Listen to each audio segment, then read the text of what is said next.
last day of July 2009, we reach Hell's Canyon finally with the canoe on top our car. The weather is extremely hot. We park under an apricot tree. These are wild apricots to sample them. They are just ripe and extremely sweet and good. There are many of these trees along the Snake River. We see a deer standing in a puddle of water grazing on the brush alongside. It's just so hot, it seems to feel good to these deer just to stand in water. We saw this a few times. There's some ripe blackberries along water's edge she's grazing on. Another deer is munching on some apricots under another one of these wonderful wild apricot trees. The deer aren't the only apricot eaters around. It looks like Steven's consuming his share of them too. A young buck deer stands in the shade of a mulberry tree while his little antlers are getting hard and the velvet will soon be peeled off. He is very young and quite foolish, but he finally comes to his senses when Stephen gets out and gallops off into the brush. We reach the spot where we'll put up our base camp. We'll camp here and then backpack up to McGraw Creek. Dwayne and Stephen decided to take the canoe out and go for a little ride before we paddle it up to where we're going to start packing. But they tipped the canoe over the first thing, so we decided we're going to have to do something different than this. We usually use my wooden canoe, which never tips over, but this little plastic one just isn't good enough. Stephen has to swim out and gather up some of the gear that he's lost out in the Hell's Canyon Reservoir. At least it's hot enough that the water feels quite good against us in this over 100-degree weather. We bring the canoe over to shore, dump the water out, and they're ready to try it again. They're going to try to catch some of the catfish right out in front of where we're camped, and some crappie and bass and bluegill would be kind of nice to have too. There's a bass and another one's on. The bass fishing seems to be quite good today. The only problem is catching any that are long enough. They have to be 12 inches long in Hell's Canyon Reservoir, but the way that one's fighting, he very well might make it. And finally, Stephen wins that battle and throws the bass in the boat. We'll measure the bass to make sure he's long enough before we keep him. They have to be at least 12 inches or longer, which is a pretty good sized bass. One after another, these bass are biting, and they're pretty nice sized bass. Stephen's caught some that look like they'll be long enough. We measure them and find they're long enough and mix them with a crappie and a little bluegill or two, and we'll have enough to have us a feast. And there's a spot right in front of our tent where we can cast out into Hell's Canyon Reservoir and catch a few catfish and some crappie and bluegill right from our camping area. One after another, Stephen pulls in these bass, catfish, bluegill, and crappie till finally we have enough to fill our skillet, and it's time for our cook to start cooking. I've cleaned the fish, so it's Stephen's job to cook them, and besides, he's real particular about what he eats. so he's going to have to cook them just so he knows they're done right. We're doing a little fishing right while the fish are cooking, and we've caught a little bass that has to be turned loose. So we'll get the hook out of him, and away he goes. Stephen's caught a nice bluegill again. That night we turned in early, and the next morning, before it's even daylight, we're up, have our packs on, and we're heading up the trail. So we're going to not take the canoe up since it's so tippy, and we're going to hike the entire 7 miles to get up to where we want to hunt bear. So we've got to get a good early start before it gets too unbearable hot to climb the walls of Hell's Canyon. We take advantage of any little shade we can find on our way up. We leave the river and wind our way up the canyon wall till we get about halfway up, about bench level, where we're going to see if we can find a bear. We can see some plum trees ahead. Stephen gets up there, and by the time we get to him, he's already picked some of the wild plums, and we're going to test them and see if they're good enough to eat. There should have been a bear here, but we found no bear there, not even sign where they've been. That's kind of unusual. So we're beginning to think maybe the bear are on up higher eating huckleberries. But since we're this far up, we're going on up to the bench and see if we can find them. Coming out on the bench where the mowing machine is. I'm sweating something terrible. But there is a little breeze blowing up here, not too much. And then we can use that water for tonight. And then if we run out of water, we can just go there tomorrow. The temperature is well over 100 degrees, so we decide to make a beeline for McGraw Creek as soon as we set up camp and cool off and get some of that good fresh water to drink.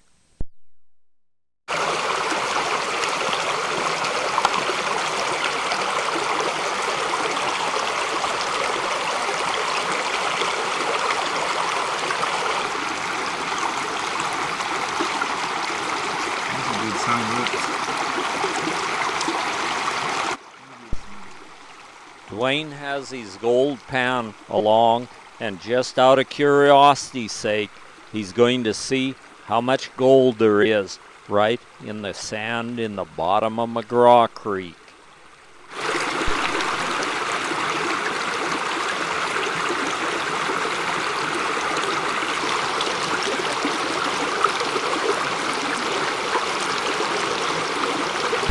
Dwayne found very little gold in the waters of McGraw Creek. What there was ground up too fine to hardly see. While he looked for gold, Stephen and I decided to go up and take a look at the new cabin they're building, the new McGraw Creek cabin. We'll take a look inside and then go on. We see they've done some work inside. They've put the blocks and stuff so the rats can no longer crawl in. There's a bottle of something. Stephen sniffs it and found that it's whiskey. It's next to the other whiskey bottles. We take another look at the McGraw Creek cabin, where one time a family lived. It's now in ruins. It looks as though whoever was working on the new cabin drank plenty of soda pop and beer, as there are plenty of bottles. The old cabin is in total ruins and will soon fall down. But the lilac tree lives on. Even though the cabin's almost gone, the lilac tree still grows. We walk out to take a look at the orchard, and this year the orchard looked really good. lots of new growth on the apples and quite a few apples on the tree. We go back up to where we're camped by a little spring with some locust trees, and we're going to try to get some water from this little spring. Although it's kind of like drinking out of a cow track, we're going up and see if we can dip some of this water out. We dipped the water out, but it didn't taste too good. It sort of tastes like an old cow, but at least it beat no water at all, and none of us got sick from it. We fill our kettle with this murky water after skimming the scum off the top. With temperatures soaring over 100 degrees Fahrenheit, we're going through plenty of water, so we needed water next to our camp. We got the water back to camp and cooked us some dinner. Then Dwayne looked out right in front of us, and there we see some big buck deer grazing away. The shadows are getting long, and it's starting to cool off. And here comes the old boys out to see what they can find to eat. They have apparently been laying down in the shade in the canyon below. First one, then two, and in a little bit a third big buck comes up from the shadows of the canyon down below, and then a smaller buck and a doe was with them. I don't know what she was doing with them. They're grazing away on some little weeds. They seem to be eating the seeds from the butterfly mullein, the seed stalks from it. Maybe they're getting the grain out of it, and it might be that they get quite a bit of the things they need from it.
the next morning, we packed our packs up and we're getting ready to head out of here.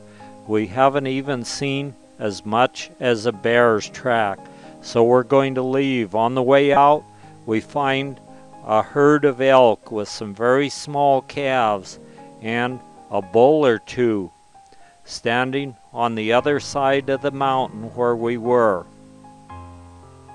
We could hear the bull bugling as we walked up the trail. The sunflowers are now in full bloom all the way from the river up. A grasshopper is eating some of the petals off the sunflower.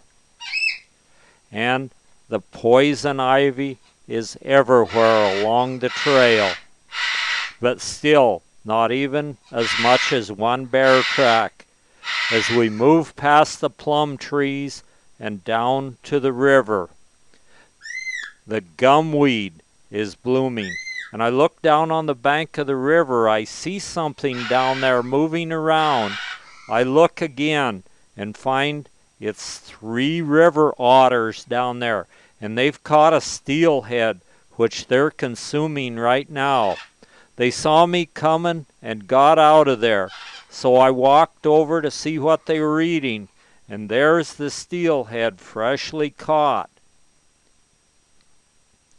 The bees are busy pollinizing the thistle as we move on down toward the river. Dwayne and Stephen went around to get the canoe. They'll put the canoe in the water and we'll paddle over to the Idaho side. That way we don't have to carry our packs that 4 miles down the trail in the hot sun. This canoe isn't the greatest, but at least it's lightweight and easy to get in and out of the river. So all we have to do is just paddle across the river, throw our packs in, and then paddle back and load them in the car, and we'll be out of there. Fortunately, we have next to no wind, and Dwayne will stay back on the bank while Stephen paddles over and picks me up with all our packs. After we load our packs, since we'll be over on the Idaho side anyway, we're going to get in the vehicle and drive on just a very few miles down to Big Bar to see what kind of fruit we can find ripe and see if any bear have been around there. We find plenty of apricots. The trees are just breaking themselves down with apricots. So we'll pick all the apricots that we can haul home. And then when we get home with them, they can be canned and made into jam and all sorts of things.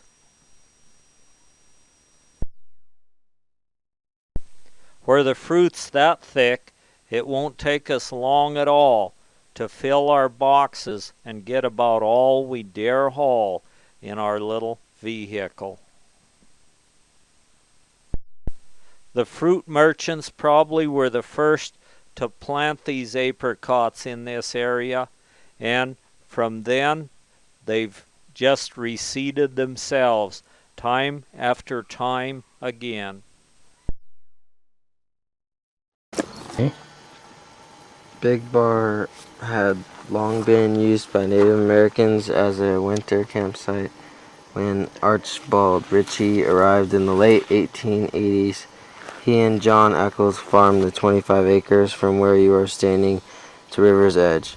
Archie and John became well known for their 500-tree orchard growing a variety of fruits and nuts, as well as vegetables, hay, and grains. The fresh produce was a welcome sight to the miners who worked along both sides of the river. Women came from as far as Bear, Idaho, a long journey, to get fruit to can for their families. Archie passed on in 1906 and John in 1912. On this hill, the two old friends lie side by side looking over the river they called home. A few of the orchard trees remain in majestic silence for us to enjoy, and the spring white blossoms drift over the grasses like a dusting of snow, a sweet memorial to the fruit merchants of the Hell's Canyon. That old walnut is probably one of the old original trees planted by the fruit merchants.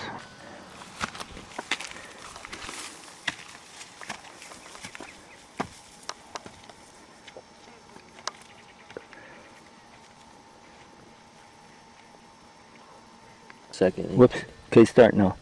John Eccles, born April 2nd, 1840, died June 29th, 1912.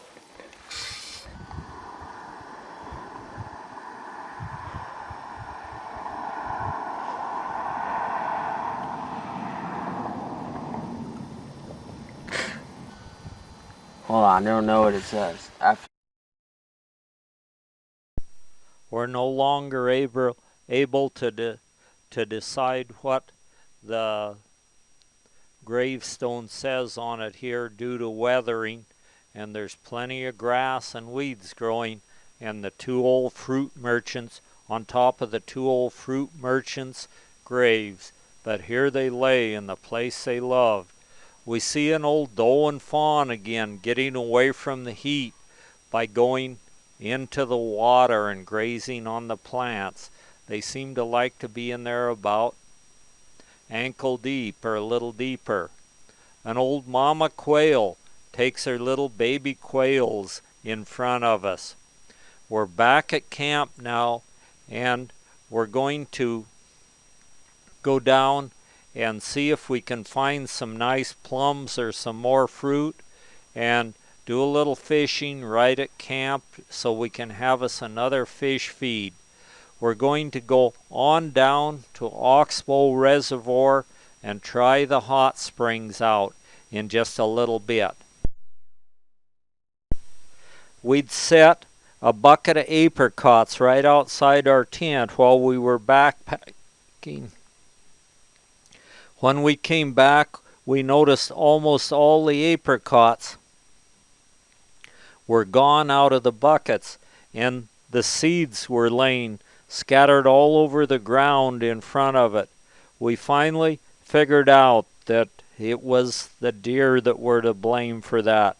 So we poured the rest of the apricots in Dwayne's gold pan and set them out there, and sure enough, they were gone within a little bit. The ground cherries the fruit has already set on them, and they're wild blackberries right at our camp. So we were able to feast up on the wild blackberries. There goes that guilty old doe and fawn. She's the one that's eating our apricots. I wonder if she got a bellyache. Some Canadian honker geese are right next to our camp. It looks like an old mama and papa and all the goslings are swimming away in the waters of the Snake River. Some flowers are blooming really good right next to our campground, and the apricots in the gold pan were reduced to nothing more than seeds from that old doe deer. We drive down to Oxbow Reservoir, put the canoe in, and paddle across.